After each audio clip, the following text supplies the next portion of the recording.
Okay, so here's another book that we used to enjoy, my daughter and I, called Stevie The Hopposaurus. Um, well, you'll see. Okay, so Stevie the Hopposaurus.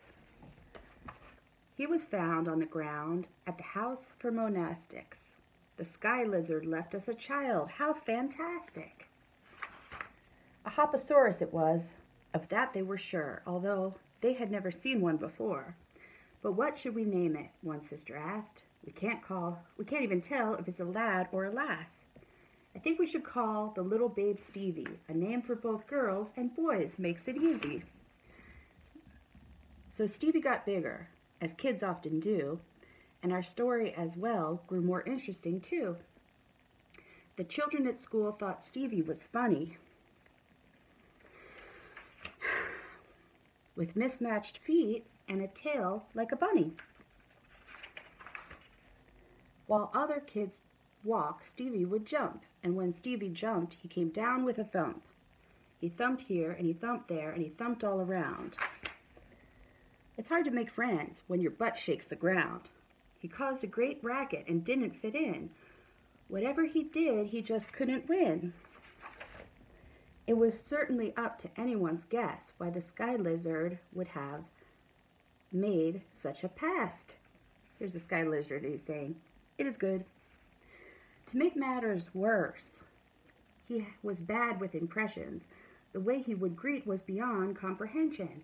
While others would sniff and rub with their noses. Ooh, looks like Steve is trying to give a high five. That Stevie's a problem, the children would say. And who ever heard of a Hopposaurus anyway? We don't want you around. We don't want you to play. Why don't you hop somewhere far, far away? So he locked himself up, away from outside, and read the nice stories the nuns had supplied. The stories all spoke of the lizard in the sky, a wizard who made everything, but nobody knows why. The wizard saying, they're gonna love mosquitoes. The tales were so grand, Stevie loved them all, even the ones that seemed a bit tall. But amongst all the stories of wonder and magic was a lesson that seemed to Stevie a bit drastic. Be nice to those who aren't nice to you. Although it is simple, it can be tough to do. But Stevie was tougher than some might suppose, and he quickly got dressed in his cooking time clothes. I'll bake them a cake, like they've never seen, with icing and frosting in 4 shades of green.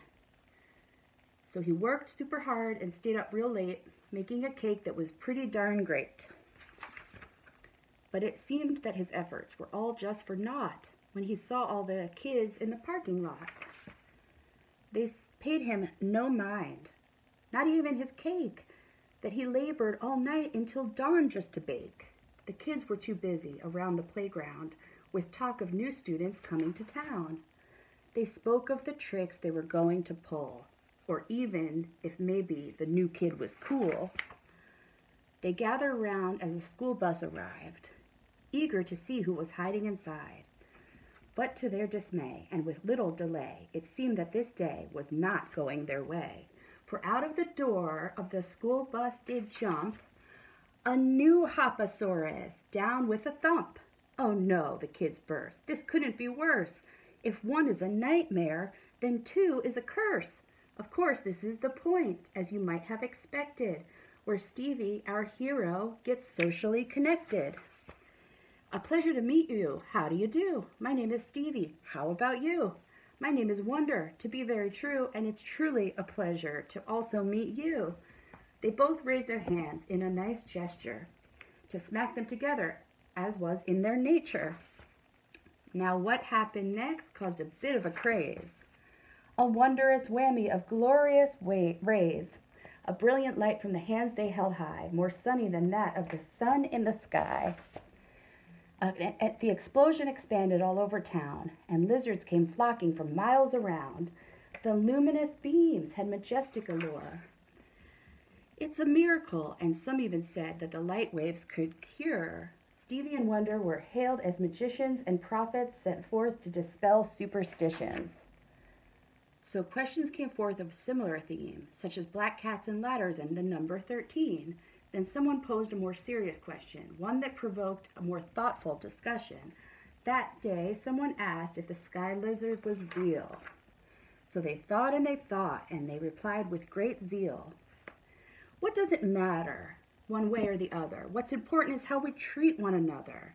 Be a good brother and sister to all, no matter their stature, Tyrannosaurus or small. Don't throw rocks and don't steal socks. Don't tell lies or eat too many pies. Try to act in moderation. Stay busy, study hard, but don't forget to vacation. Strive to act wisely in all of your actions. Don't bang on pots while people are relaxing. Be positive, be true, be humble, and share. Wash your hands before meals and show that you care. So forgive us if we have sinned more than you ask, but your question demands a response that is vast. And now we will give you our final conclusion, one that we hope will help your confusion. Sky lizards are grand, but land lizards are too. To make heaven on earth, it's all up to you.